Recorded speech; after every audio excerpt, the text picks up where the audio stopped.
What's up, everybody? I hope you're doing well. Lately, I've been reflecting a lot on just how hard it is to become a therapist and how it only seems to be getting harder. And I like to kind of do a thought experiment where I think about, like, if I were becoming a therapist today, what I might do differently than back when I did train to become a therapist. So today I thought I would share some of those thoughts with you. And of course, anything I ever share with you and put out there is just my opinion. And this in particular is me reflecting on my own personal, very specific situation. So please don't hear whatever I have to share in this episode as like advice for what you should do. I actually feel quite opposite of that. However, as I look back, most of the things that I would change if I could go back go against the grain of whatever I was advised to do at the time. So I'm just wanting to put this narrative out there so that, you're aware that you have options when it comes to training as a therapist as well. Hello, it's Editing Marie here. So I made this video and then I hit my head and got a concussion, which I've never had before. It's a very bizarre experience. I feel fine, but then as I stare at my computer screen and edit the video, I get dizzy. So I'm going to just pause my editing here, and the rest of this video is just going to be the most chill edit ever. And I'm just going to rest my brain. So I hope you enjoy, and thank you for being you. And hopefully I'll be, back in my brain fully again. I don't know, next week we'll see. Now, I think as we look back, you'll notice that some of the things that I'd go back and tweak about my career path are just related to how young I was when I started embarking on this path, and naive, and also just kind of more blindly taking the advice of people around me as I'm attempting to channel younger Marie and trying to remember where I was at the time when I was just first entering my training years to become a therapist.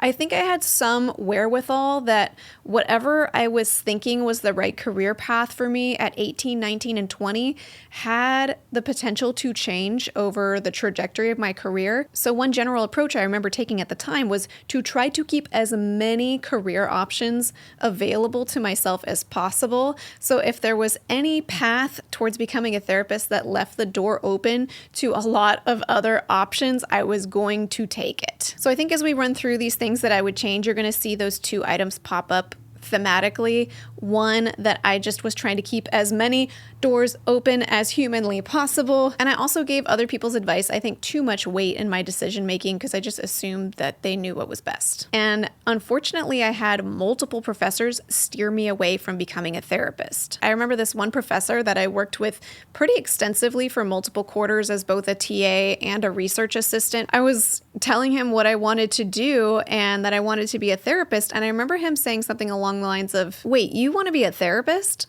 But you're so smart, Marie. You could be a researcher. Don't you want to be a researcher? Why would you throw your life away like that?" I was probably about 20 years old, and I thought he knew better. I thought maybe he was right. So one of the ways that I tried to keep every single door open as possible was I kept the research path as wide open as I possibly could, even though, as far as I could tell at the time, I had no interest in becoming a researcher. So one of the ways that played out is, as an undergrad, the psych majors at my school at the time had the option of pursuing either a Bachelor of Arts degree or a Bachelor of Science degree in psychology. And so I decided to get the Bachelor of Science degree because I thought that was going to give me a leg up in keeping the door open for becoming a researcher, even though I didn't want to be a researcher. I wanted to be a therapist. And as it turns out, the BS degree was far more rigorous than the BA degree for psychology at the time. Suffice it to say, if I could go back, I would have gotten a Bachelor of Arts degree instead of a Bachelor of Science degree. Another way that I tried to keep all the doors open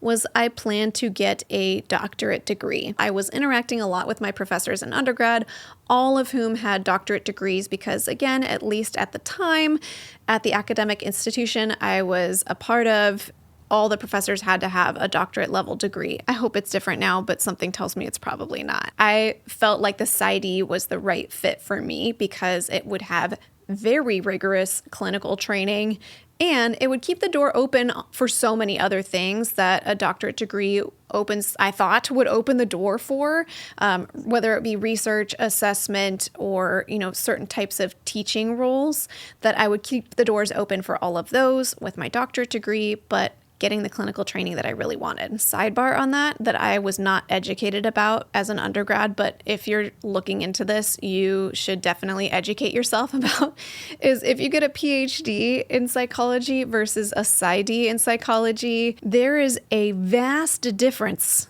in the average debt between those two degrees. So that's also a variable you might like to consider. Now, one thing I definitely did know about myself that I wanted to keep the door open for is I knew for sure that I would want to teach someday in some capacity. I was right about that. That stayed constant. I definitely love teaching.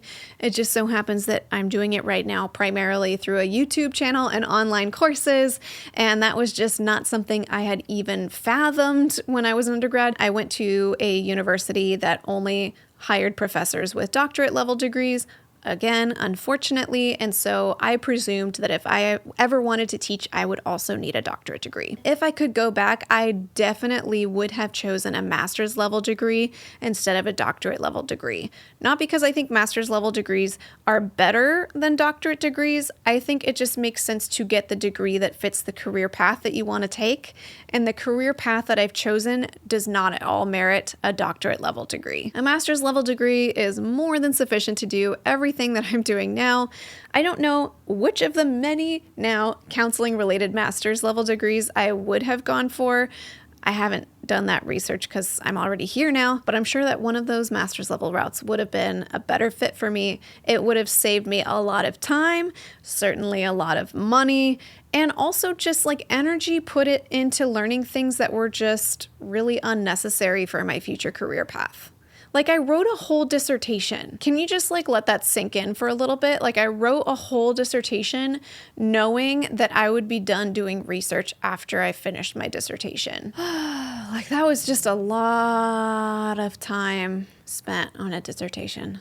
That was a lot of time spent. But if you want to do research, if you want to do assessments, all of that, then a doctorate degree might actually be a great fit for you. So please don't hear this as me bashing the doctorate degree. And I'll say this too, one way I felt like I justified my doctorate level degree at the time was that I did have so much rigorous clinical therapy training. But here's the thing, I had to be forking out so much tuition in order to get that clinical training. And now my mindset's different. If I were going into it today, if there was a route where I could minimize how much time I was in graduate school forking out tuition, but then focus a lot of my training efforts after graduating, I would definitely choose that path over being fully trained on every level at the expense of paying a lot more tuition to be in school for longer. If I'm being idealistic, we should get all of our training in graduate school. However, if you can sort of play your cards right, you might be able to spend less time in graduate school, spend less money on tuition, and then supplement your training as much as you want after you've graduated, when hopefully you're getting paid for the work that you're doing rather than paying your school money for the work that you're doing, and getting supervision, getting all the training that you need without getting more debt. I know I've already been jibber jabbering for a while, and all I've really said is I would have gotten a BA degree instead of a BS degree, and I would have gotten a master's level degree instead of a doctorate level degree. But I felt like all of that backstory was worth acknowledging. Now, in my mind, the next change on this list feels really countercultural to me, but now I'm thinking about it and I'm wondering if the culture has changed since I was in graduate school. So you can let me know in the comments if this is not countercultural anymore. I would actually love that if that were true, but it felt countercultural to me to put it on the list because I didn't really see it happening very much at the time. Anyway, enough rambling. The next thing I would do differently is I would do my grad program part-time. Now, for me, there's two reasons why I would want to do grad school part-time if I were doing it today. One is that you can just really absorb the material in a way that's much more effective, you can actually have some time in your schedule to do your own personal reflections that your professors always tell you to do. And then you go with, what time, professor? When am I going to do this personal growth that you speak of? Because I'm busy writing your 20-page paper that you have me do every week. Are there some residual feelings in my heart? Yes. I mean, it would have trickled down to every level. Like, I would have been just more emotionally available for my therapy clients, which when you're a practicum student right at the beginning, like, a single therapy hour takes so much effort and energy, so much prep work. You're so tired after. And so a therapy hour as a trainee is not created equal to like a therapy hour 10 years after licensure. Like, that's just, that's how learning new skills works. It's harder in the beginning. So I would have loved to have the time to really kind of tend to all of those things. And the other reason why I'd want to go part-time is so that I could spend the other part of my time working. I think if I had done school part-time, it could have been reasonable for me to, say, work half-time at a more reasonable wage, or even potentially full-time. And yeah, the primary motivator for this is to just make the financial burden of going to graduate school a little bit more tolerable. So I said at the beginning of this episode that as an undergrad, the general approach that I took was to keep as many doors open as possible and to follow the advice of my professors. And now what I would change is my general approach would emphasize more on like, how do I maintain as much sanity as possible while I do this incredibly challenging thing, and anything I can do to make that a little bit financially smoother, a little bit emotionally smoother, I'm going to take that opportunity. And part of that switch is looking at graduate school as a necessary hoop to jump through in order to then be able to access as many trainings as I need to be a proficient, qualified therapist, rather than seeing graduate school as like the end-all be-all place for me to get all my graduate level training. Because graduate school is way more expensive than any other path pretty much to get training. Even though training is really expensive, it's still cheaper than graduate school. Like, if you want to get some highly specialized training or special supervision, still cheaper than grad school.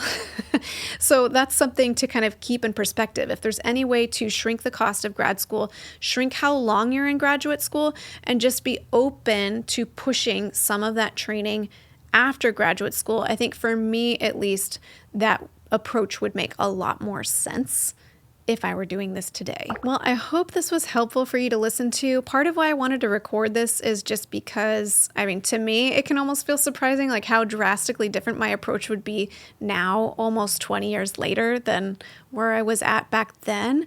And I'm just wondering if it's helpful for some people to hear that if you are earlier in your journey. I just want you to know that there's lots of potential ways to approach it, and it's more important to think about what your needs are, what your end goals are, and which available path to get there makes the most sense for you and your values and your goals.